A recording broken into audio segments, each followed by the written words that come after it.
state-of-art terminal, which is now totally ready for inauguration, and I'm sure that soon we will witness both the Prime Ministers inaugurating this beautiful terminal, which will add to the maritime power of India.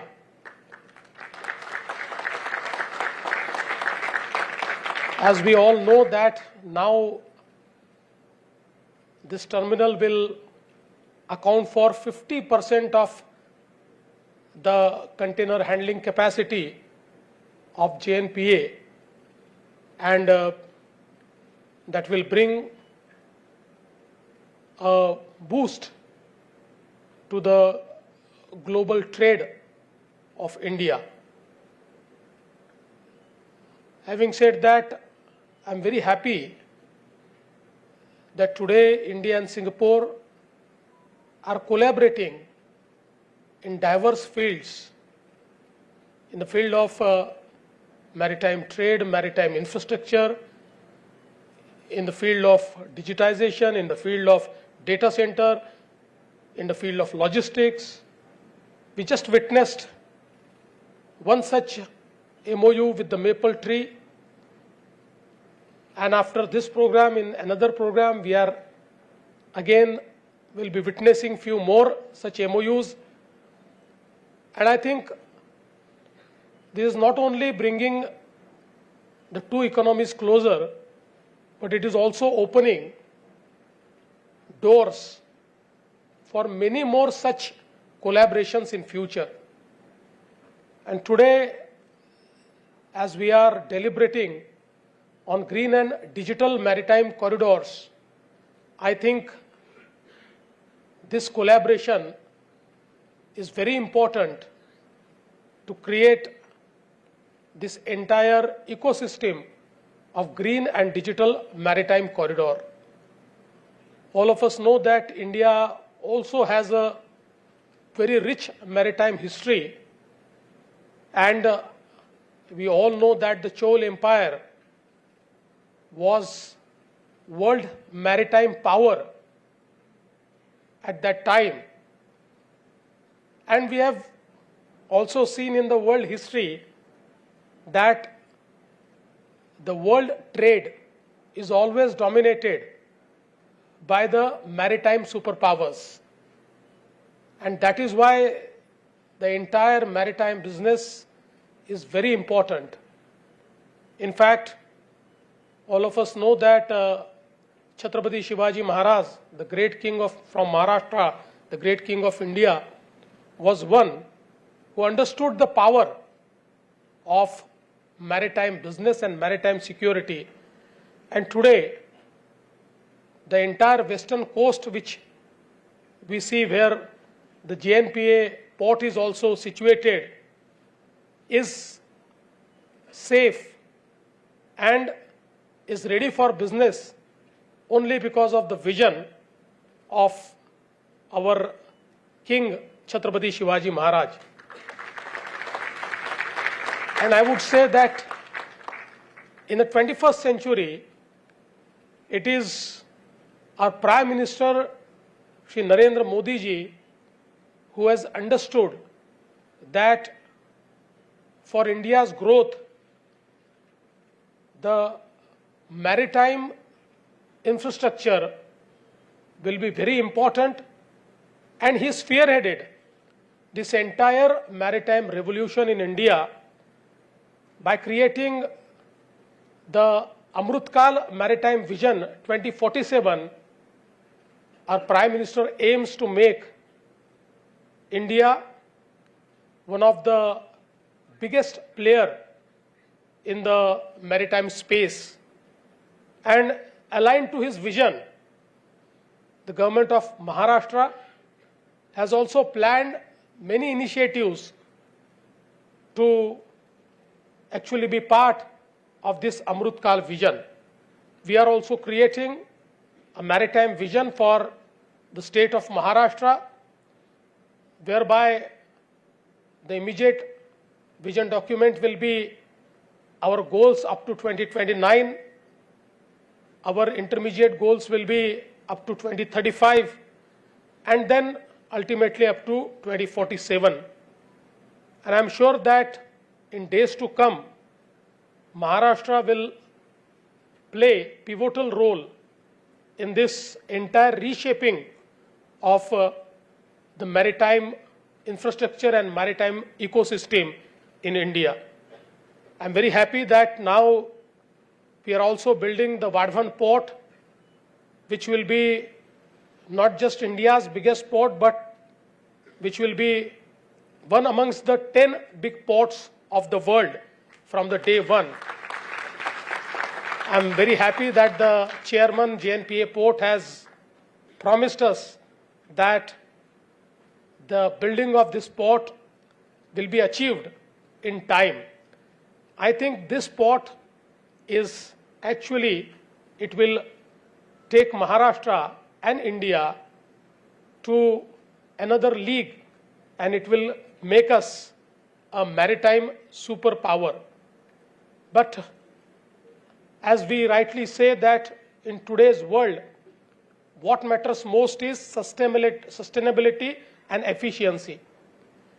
And I think in the maritime sector also, now that we are focusing more on sustainability, like creating green corridors, like creating new efficient fuels, and India is also leading the way.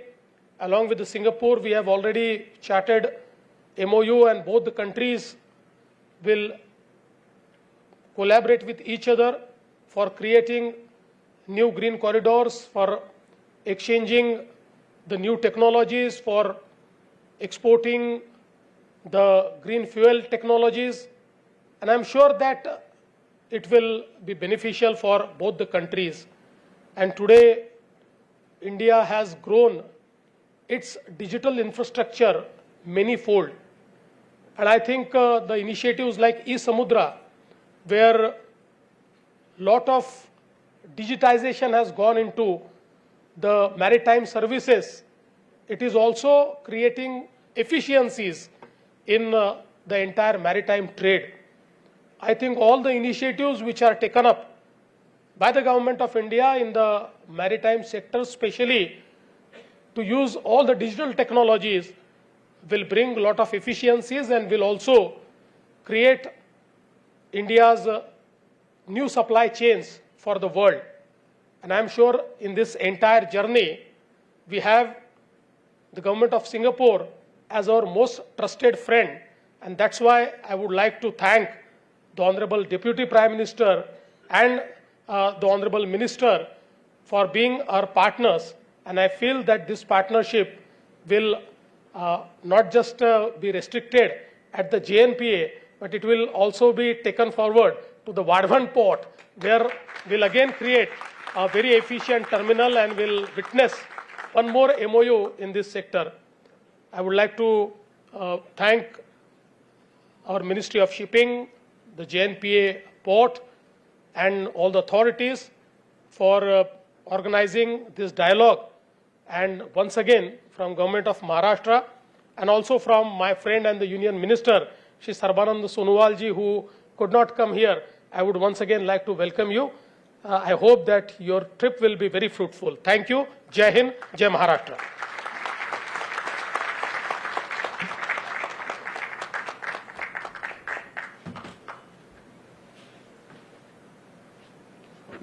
On behalf of everyone present, we express our deepest gratitude to the Honorable Chief Minister of Maharashtra for his insightful and motivating address, which reinforces our collective commitment to building a stronger and more sustainable maritime future.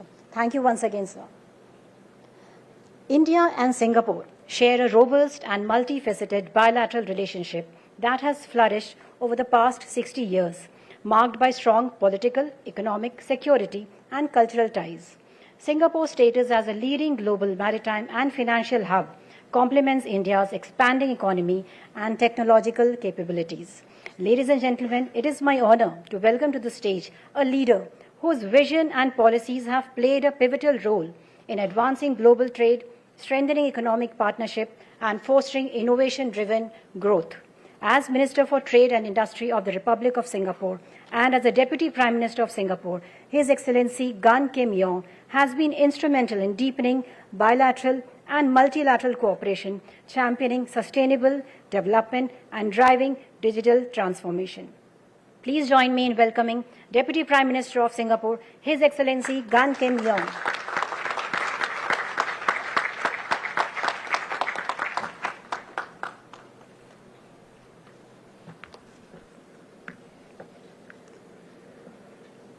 Excellencies, Sri Devendra Fadnavis, Chief Minister of Maharashtra, Mr. Gobu Salaya, Director of PSA, Managing Director of PSA India, distinguished guests, ladies and gentlemen, good afternoon to all of you.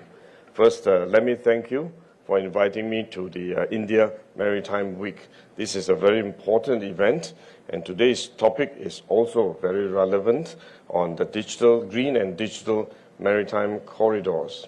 As all of us know, we are facing a fundamental existential challenge of climate change. And this climate change is a global challenge, and it requires collective effort from everyone to contribute towards a more sustainable future. At the same time, digitalization is also another mega trend that's changing the world. With the advent of digitalization, and now with AI and even Gen AI, I think this will become a key tool to allow companies and enterprises to transform and transit towards a more sustainable future, but also allow them to be more efficient, more productive, more competitive. So I think green and digital maritime corridors are very important, and all of us must do our part to transit towards a more sustainable future. And in this regard, Singapore and India are working on a MOU on developing a green and digital shipping corridor. I think this is our contribution towards a more sustainable maritime sector. And PSA is in a leadership position in charting the path forward for a more sustainable shipping industry. It is my pleasure this morning to visit PSA's newly completed Bharat Mumbai Container Terminal Phase 2. This investment is a very significant investment, but it is also a testament to the strong and enduring partnership between PSA Group and India, and between India and Singapore. As you know, we are celebrating or marking our 60th anniversary of bilateral diplomatic relationship between Singapore and India. And thank you. And this investment, as well as many other investments that we have made in India, reflects these strong ties between India and Singapore. And we hope we will continue to grow this partnership. Phase 1 of the project is a good demonstration of how world-class port operations can benefit India by enhancing efficiency, reducing turnaround time, and boosting competitiveness for India's exporters and importers. Phase 2 builds on this success and doubles the capacity of the terminal to 2.4 million TEUs from 2.4 million TEUs to 4.8 million TEUs. This will make BMCT the largest standalone container terminal in India. This terminal also represents a new milestone in PSA's journey in India. Over almost 3 decades, PSA has invested a total of $2.3 billion in India, of which more than half is in BMCT. The success of BMCT demonstrates how Singapore companies can contribute to India's growth and development. Especially at a time of significant volatility in the global trading environment, ports like BMCT play a critical role in keeping trade flowing and economies growing. This expansion will not only boost regional trade, but also create significant employment opportunities for the local population. As Singapore and India celebrates our 60 years of bilateral relations, there is room for us to do more in strengthening and deepening our collaboration, particularly in the maritime sector. Indeed, maritime connectivity is a key focus under the connectivity pillar of the India-Singapore Ministerial Roundtable. Besides port operations, Singapore companies have been active across India's maritime landscape in areas such as shipbuilding, renewable energy, and green shipping solutions. Through the ISMR, we seek to find new avenues to deepen our partnership further. For example, as I mentioned, both Singapore and India are working on the MOU to develop a green and digital shipping corridor. This will in turn accelerate the shift of our maritime sector towards greener solutions and smarter routing. Beyond our maritime and connectivity sectors, Singapore and India share deep and broad economic ties across many areas. Our comprehensive economic cooperation agreement, signed almost 2 decades ago, laid a foundation for growing trade and investment flows between our two countries. Today, Singapore is one of India's largest sources of foreign direct investment. In particular, there are many Singapore companies in Maharashtra across different sectors such as infrastructure and urban solutions, logistics and connectivity, banking and finance, as well as consumer services. I'm very happy to note that the MOU that have just been signed and exchanged between Mapletree Investments and the Government of Maharashtra in industrial and logistics and warehousing development. These will further strengthen the network of win-win partnerships between Singapore and Maharashtra. And once again, I would like to congratulate PSA, our Indian partners, and the tireless port workers who have enabled BMCT to become the success it is today. I'm confident that Phase 2 will enable BMCT to further enhance India's maritime connectivity and contribute to the growth and prosperity of India's businesses and workers in the decades to come. Thank you.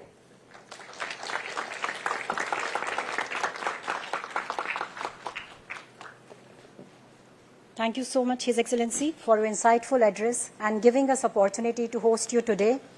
Can we have a huge round of applause for Deputy Prime Minister of Singapore? As we approach the conclusion of today's program, it's my privilege to request Sri Lakshmanan Ji, Joint Secretary Ports, Ministry of Port Shipping and Waterways, to deliver the vote of thanks.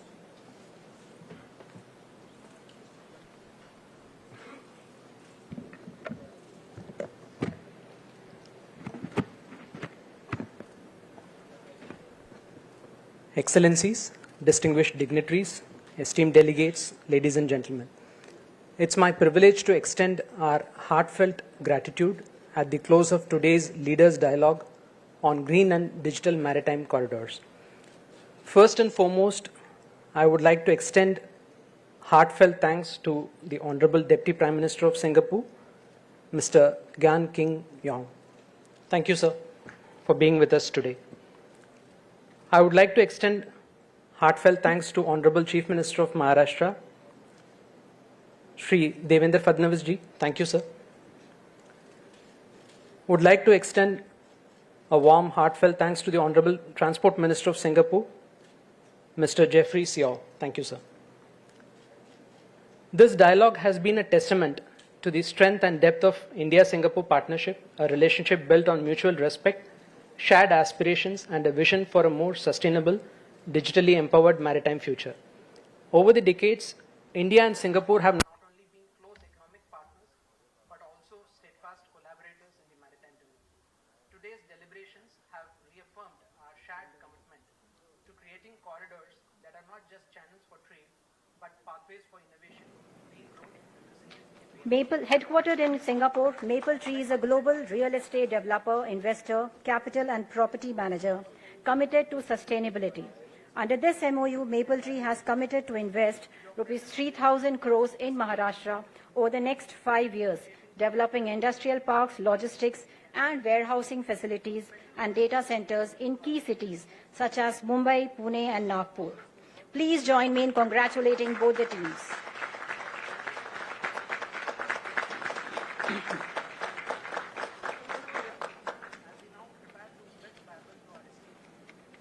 Let us carry